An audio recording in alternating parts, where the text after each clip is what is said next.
செந்தில் பாலாஜி பயப்படுவது கரூர் வழக்கில் தன்னை சிக்க வச்சிருவாங்களோன்னு அவர் பயப்படுறாரு. ஆதவர்ஜுனாவுடைய உச்சபட்ச நோக்கம் அப்படின்றது உதயநிதியே முடிஞ்சால் கைது பண்ணி பார்க்கணும். எல்லாம் ஒரு ரீல்ஸ் மோகம், ரீல்ஸ் பைத்தியம். இதெல்லாம் அண்ணாமலை அதிமுகக்குள்ளே வராரு, அப்படி கூட ஒரு நரேட்டிவ் போயிட்டே இருக்கு. அறம் தமிழ் நேயர்களுக்கு வணக்கம். பல்வேறு அரசியல் நிகழ்வு பற்றி பேச நம்முடைய இணைந்திருக்கிறார் ஆசிரியர் விஜயரான் அவர்கள். சார் வணக்கம். வணக்கம் ராமகிருஷ்ணன்.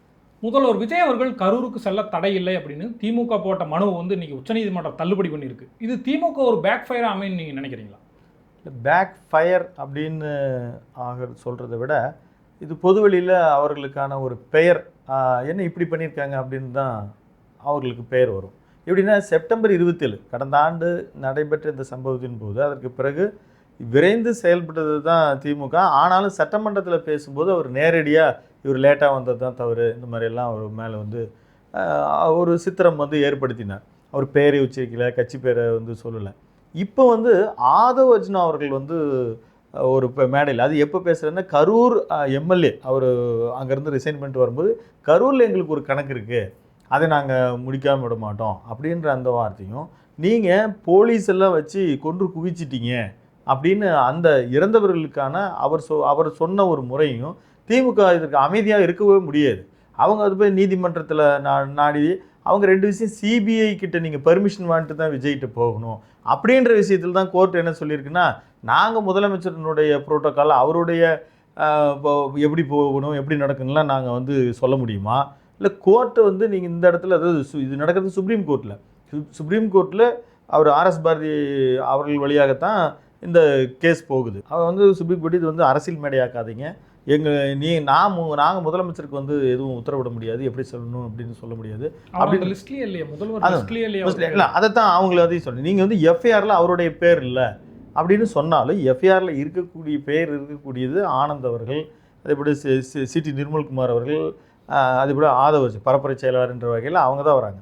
இவரும் சிபிஐ விசாரணையில் ஒரு சாட்சியாக, ஏன்னா முதன்மையான விஷயங்களாக அவர் கண்ணு முன்னால் இருந்தார். அவர் சில தகவல்கள் எல்லாம் பெறணும். இவரும் 2 முறை சிபிஐயில் போய் தன்னுடைய சாட்சிகள் எல்லாம் பதிவிட்டு வந்திருக்கிறார். இப்போ இவங்க திமுக அங்கே போகக்கூடாது அப்படின்னு அவங்க நினச்சி செஞ்சுருந்தாங்கன்னா அது நிச்சயமாக அவங்களுக்கு நெகட்டிவ் தான் ஏற்படுத்தும்.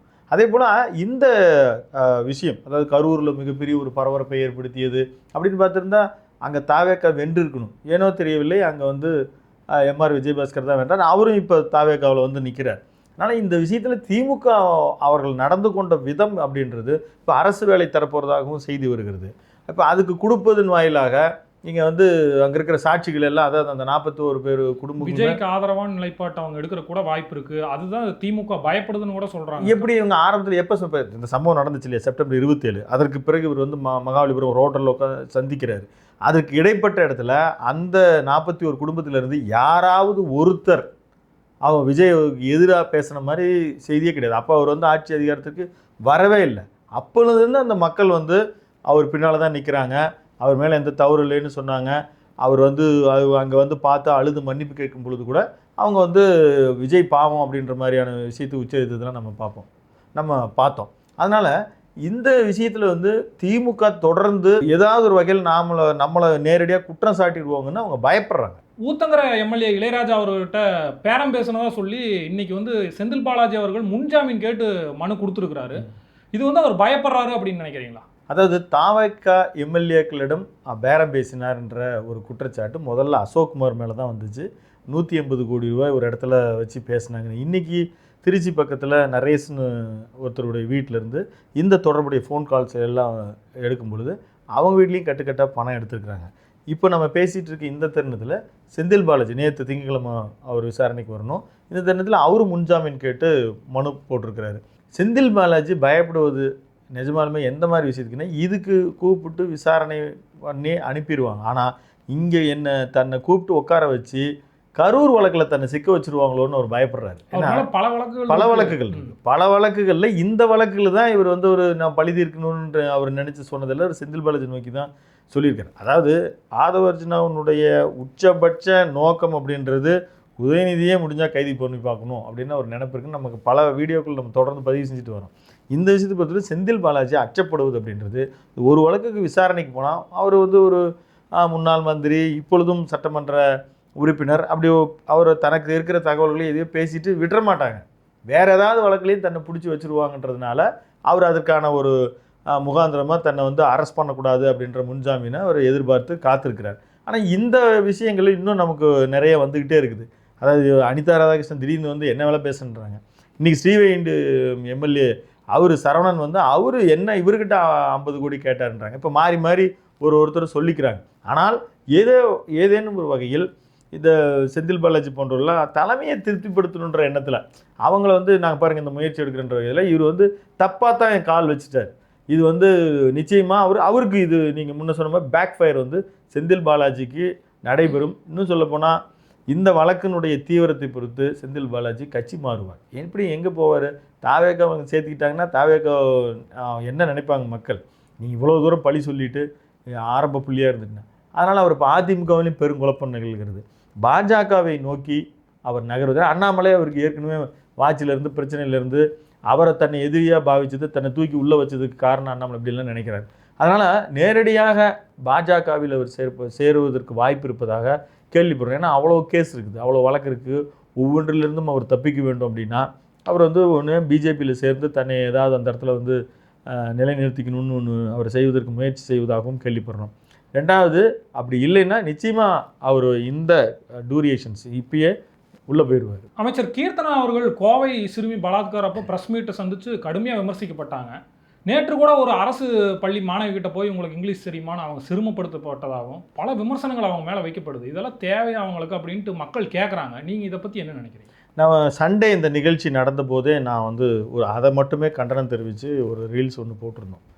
அதனால் ஒரு அமைச்சர் அப்படின்றவங்க இளம் வயது அமைச்சராக இருக்கிறவர்கள் அவர்களுடைய பன்மொழி புலமை அவர்களுக்கு இருந்தாலும் கூட மாணவர்களிடம் இந்த மாதிரி போய் ஆய்வு செய்வதற்கும் அந்த மாதிரி மாணவர்களை ஊக்குவிப்பதற்கும் ஒரு கலெக்டர் போய் கிளாஸ் எடுத்ததெல்லாம் பார்த்துருக்கோம். மந்திரியாக இருந்த அவர்களுக்கு ஒரு எக்ஸ்ட்ரா குவாலிஃபிகேஷன் அவங்க வாலண்டியர் சர்வீஸாக நினச்சி இன்னும் சொல்லப்போனால் ஸ்கூல்ஸில் பல இடங்களில் எந்த பதவியிலும் இல்லாத எந்த பொறுப்புலையும் இல்லாதவர்கள் எல்லாம் போய் ஆய்வு செய்கிறதே முதல்ல கட்டுப்படுத்தணும். ரெண்டாவது இவங்க போகிறாங்க அங்கே வந்து பண்ணுறாங்கன்னா இதை ரீல்ஸ் எடுக்கக்கூடாது. ஆய்வு செய்வதை வந்து தவறுன்னு சொல்ல முதல்ல அவங்க வந்து இது வந்து எந்த வகையிலையும் அது ஃபோனாக இருக்கட்டும் டேபாக இருக்கட்டும் அதை பயன்படுத்தி அதை பதிவு செய்யக்கூடாது. மாணவர்களுடைய உண்மையான கல்வித்திறனை நிச்சயமாக கல்வி அமைச்சர் போய் பரிசோதிக்கலாம். அதுக்கு எத்தனையோ அதிகாரிகள் இருக்கிறாங்க. அவங்க தேர்வுத்தாளை பார்க்கலாம், தேர்வு முறைகளை பார்க்கலாம். ஏன் நீங்கள் இவ்வளோ பெரிய புலமை இருக்கிற கட்டமைப்புகளை பார்க்கலாம், ஒரு கட்டமைப்புகளை பார்க்கலாம். அவர்கள் அது வந்து அவர்களுக்கு இது எல்லா கட்சி தலைவர்களும் அதுக்கான கண்டனம் தெரிவிச்சிட்டாங்க. அவங்க இது இப்போ திரு நிர்மல்குமார் அவர்களுமே இப்போ நம்ம பேசிட்டு இருக்கும்போது அவர் ப்ரெஸ்ஸில் சொல்லிட்டாரு. இல்லை அதை அவங்க ஆதரிக்கலை, அந்த கட்சி தலைமையும் ஆதரிக்கலை. ஜெயமோகன் அவர்கள் வந்து கூட ஒரு கட்டுரை எழுதியிருந்தார். இதெல்லாம் ஒரு ரீல்ஸ் பைத்தியம் இதெல்லாம். ஆனாலும் கூட கடந்த கால ஆட்சியில் இருக்கக்கூடிய ஒரு பெரும் கட்டமைப்புகளை அவங்க உடைச்சிருக்காங்க. நான் இண்டஸ்ட்ரியில் உள்ள கேட்டேன். இது வந்து லஞ்ச ஊழல்கள் எல்லாம் இது வந்து திரு ஜெயமோகன் அவர்கள் சொல்கிறது, எழுத்தாளர் ஜெயமோகன் அவர்கள் சொல்கிறது. அப்படி இருக்கும் பொழுது இதை சீக்கிரமாக இது வந்து தெளியணும். இது ஆனால் அங்கே தொழில்துறையில் நடந்திருக்கிற மாதிரியான ஊழல்கள் எல்லாம் ஒழிச்சிருக்கிற அதே நேரத்தில் இது தொடருவாங்கன்னு தெரியல. அதனால் இந்த மாதிரியான ஒரு மனோநிலையை மாற்றிக்குவாங்க. தாவேக்கா தலைமையை ரசிக்கலை, தொழில்துறை அமைச்சர் தான் துறையில் கவனம் செலுத்தணும் அப்படின்னு தான் நம்ம கேட்டுக்கிறோம். அதான் அந்த துறையில் நீங்கள் வந்து ஒரு வளர்ச்சி கொண்டு வந்ததுக்கு பிறகு தான் நீங்கள் மற்ற துறைக்கு போய் ஆய்வுக்கு போகணும். அப்படி கிடையாது. நீங்கள் மாவட்ட ரீதியாக அவங்க பொறுப்பு இருக்கும் பொழுது ஒரு மந்திரியாக இருப்பவர்கள் ஏன் அந்த சிவகாசி அவருடைய சட்டமன்றத்திற்கு உட்பட்ட இதில் போய் அவருக்கு அங்கே இருக்கக்கூடிய பள்ளியில் அங்கே இருக்கிற அடிப்படை வசதிகளை குறைகளை கேட்டு பெறுவதற்கு அவருக்கு ஒரு எம்எல்ஏவாகவே அவருக்கு முழு உரிமை இருக்குது. அது மந்திரின்றது அவருக்கு கூடுதல் அட்வான்டேஜை தவிர, ஆனால் அந்த சில விஷயம் நீங்கள் மாணவர்கள் எல்லாம் ஒரு விஷ்ணு என்னமோ ஒரு பேர், அவர் வந்து ஒரு என்ன சொல்கிறது ஒரு மோட்டிவேஷனல் ஸ்பீக்கர் அப்படின்ற பேரில் போய் குழந்தைங்கிட்ட கர்மா கண்ணு காது மூக்கு இது மாதிரிலாம் நீ போன அப்படியெல்லாம் வந்து அதாவது தத்துவங்களாக நீங்கள் விளக்குற நீ ஒரு இடத்துல வந்து உட்காந்து விளக்குறேன்னா அந்த இடத்துல வந்து கேட்குறது வர அந்த பைத்தியம் ஒருத்தன் எப்படி வந்து இங்கே பேசுனது தவிர அது மாதிரி தான். திரையுலகில் சார்ந்த தாமுவுக்கே பல கண்டனங்கள் தெரிவிச்சாங்க. ஆமாம், அழுக வைக்கிறது அந்த மாதிரி அது வந்து உங்கள் இடத்துக்கு வந்து ஒரு பயிற்சி பெறுவது வேற. இந்த இடத்துக்கு போகும் பொழுது அந்த கட்டமைப்புகள் எல்லாம் பரிசோதிச்சுட்டு ஒரு ஸ்பெஷலாக ஒரு ஏதாவது ஒரு ஏஐ டெக்னாலஜி கொடுக்குறேன் ஸ்டூடெண்ட்ஸ்க்கு இந்த மாதிரிலாம் கொடுக்குறேன் அப்படின்னு சொல்லி வருவது வேறு. அது வந்து வெளியில் விளம்பரப்படுத்தி கொள்வதுன்ற மனோபாவம் தான் தவறு. அதைத்தான் நாம் வந்து நம்ம எல்லாருமே அதை வந்து வருத்தம் தெரிவிக்கிறோம். அவங்க அந்த மாதிரி செயல்படக்கூடாதுன்றதை நம்ம எல்லாருமே ஊடகங்கள் வாயில அவங்களுக்கு அறிவுறுத்தல் செய்யணும். தேர்தலுக்கு முன்பாகவே தினகரன் அவர்கள் வந்து சசிகலா அவர்களை வந்து கட்சியில் சேர்த்துக்கணும் ஒரு ஆதரவு கிளம்புச்சு. இன்னைக்கு வந்து அதிமுக பல வித செதறிடுச்சு. இன்னைக்கு கூட 2 எம்எல்ஏக்கள் அதிருப்தியில் இருக்கிறன்னு சொல்றாங்க. இன்னைக்கு வந்து தினகரனை சேர்த்திக்கணும் அப்படின்ட்டு ஒரு கடுமையான வலியுறுத்தல் இருக்கிறதா நம்ம கேள்விப்படுறோம். எல்லா நாளிதழ்களும் எல்லா ஊடகங்களிலும் அந்த மாதிரி ஒரு செய்தி வருது. கேசி கருப்பன் முன்னாள் அமைச்சர் வந்து அப்படி சொல்லும்போது அவர் வந்து ஒரு பொத்தாம் பொதுவாக சொல்கிறார், ஆமாம் எல்லாரையும் சேர்த்துக்க போகிறோம், ஏன் இங்கிருந்து தாவேகாவுக்கு போனவங்களை கூட நாங்கள் சேர்த்துக்கிறோம். இப்போ ஊடகங்கள் எல்லாம் வச்சு அவர் வந்து சுகுமாரன் எம்எல்ஏ, ஆற்காடு எம்எல்ஏ அவர் தான் வரலன்னு, நான் உயிருள்ள வரைக்கும் அதிமுகவில் இருப்பேன் அப்படின்ற செய்தியை விடுத்திருக்கிறார். அதாவது எடப்பாடி பழனிசாமியின் மீது ஒரு அதிமுகவில் இருக்கின்றவங்கள ஒரு நம்பிக்கை இழந்துட்டாங்க அப்படின்னு தான் அதை காட்டுது. ஏற்கனவே யாராச்சும் வந்து ஒரு தெம்ப கொடுக்கணும் கட்சிக்கு அப்படின்னு நினைக்கிறேன். ஏன்னா கடந்த இப்போ அதிமுகவில் இருந்து பிரிந்து சென்று கூடிய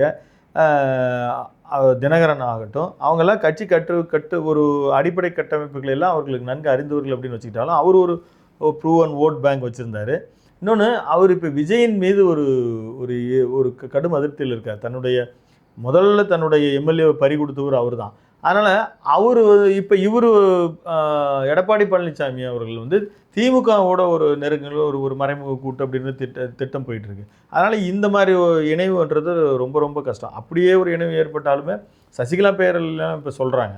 அவர்கள் இப்போ அவங்க வந்து ராம்தாஸோட போனாங்க, அவர் ஒன்று சேர்ந்துட்டார். அருள் கதறாரு, இதெல்லாம் முன்னே செஞ்சுருந்தீங்கன்னா நாங்களாம் கடன்பட்டுருக்க மாட்டோமே, எனக்கு அங்கே தாவேக்காவெல்லாம் ஆஃபர் வந்துச்சு, அதெல்லாம் விட்டுட்டு நின்றுனேன்னு ஒரு வெளிப்படையாகவே சொல்கிறார். நீங்கள் இன்னும் சில கூடுதல் சீட்டுகள் எல்லாம் பாமக பெற்றிருக்கலாம். அப்போ அங்கே வந்து சசிகலா அவர்கள் நெருக்கடியாக இருக்கிறாங்க. அதேமாதிரி அவர் தொடர்ந்து விஜய் வந்து இன்னைக்கு தேதியில் எல்லா ப்ரெஸ் மீட்லையும் மிக கடுமையாக பேசிகிட்டு இருக்கிறவர் திரு டிடிவி தினகரன் அவர்கள். அதே போல் திரு எடப்பாடி பழனிசாமியை வந்து அவருக்கு என்ன பண்ணுறதுனே தெரியுதில்லை, என்ன செய்த முதல்ல மிஸ் பண்ணிட்டாரு. இப்போ எல்லாம் பண்ண சிவி சண்முகத்து மைக்கு நீட்டி கேட்குறாங்க, முதல்ல நான் கட்சியில் இருக்கிறேன்னா எடப்பாடியை கேட்டு சொல்லுங்க அப்படின்னு. அதனால் இந்த கூட்டு அப்படின்றது நடக்கிறது ரொம்ப கஷ்டம். அது அப்படி நடந்தாலும் எடப்பாடி என்ன சொல்றாருன்னா, அவர் தான் இன்னொரு கட்சி ஆரம்பிச்சிட்டார், மறுபடியும் எப்படி நம்ம சேர்த்துக்க முடியும், நாம் எப்படி சேர்த்துக்க முடியும், அவர் எப்படி வருவார், இது மாதிரியே தான் அவர் பேசிட்டு இருப்பார் ஒழிய கட்சியினுடைய பொறுப்பு, ஆமாம் கட்சியினுடைய தலைமை பொறுப்புல இருந்து விட்டு கொடுக்கறதுக்கு திரு எடப்பாடி பழனிசாமிக்கு அவருக்கு வந்து எண்ணம் இல்லை. அப்படியே வந்தாலும் பழைய அளவில் வந்து சசிகலா அவர்களோடு இணைந்து பணியாற்றுவதற்கும் எண்ணம் இல்லை. அதனால் இதில் இன்னொரு இது கூட பரவாயில்ல, டிடிவி தினகரன் உள்ள வராங்க, அண்ணாமலை அதிமுகக்குள்ளே வராரு, அப்படி கூட ஒரு நரேட்டிவ் போயிட்டே இருக்குது. இதெல்லாம் நம்ம கேட்டுக்கிட்டும் பார்த்துக்கிட்டும் தான் இருக்கிறோம். அவர் அந்த மாதிரியான வாய்ப்புகள், ஏன்னா அவருக்கும் கடந்த காலத்தில் தினகரனோட பெரிய பகை இருந்தது, அண்ணாமலையோட அதை விட மிகப்பெரிய பகை இருந்தது. இந்த ஒற்றுமையெல்லாம் இருந்திருந்தால் இவங்க ஒருவேளை ஆட்சி பிடிச்சிருந்தாலும் பிடிச்சிருக்கலாம், அல்லது இவங்க எதிர்க்கட்சி தலைவராக வந்திருக்கலாம், இது அதிமுக. அதனால் அந்த கட்சிக்குள் பெரும் குழப்பங்கள் நீடித்துட்டு தான் இருக்குது. அந்த மாதிரி ஒற்றுமை ஏற்படுவதற்கு வாய்ப்பு இல்லைன்னு தான் நாம் பார்க்குறோம். தமிழக அரசியல் குறித்து பல்வேறு விஷயங்களை நேயர்களுக்கு பகிர்ந்தீங்க சார். உங்கள் கருத்தை பகிர்ந்தமைக்கு மிக்க நன்றி. நேயர்களே, தொடர்ந்து இணைந்திருங்கள். அறம் தமிழுடன். நன்றி.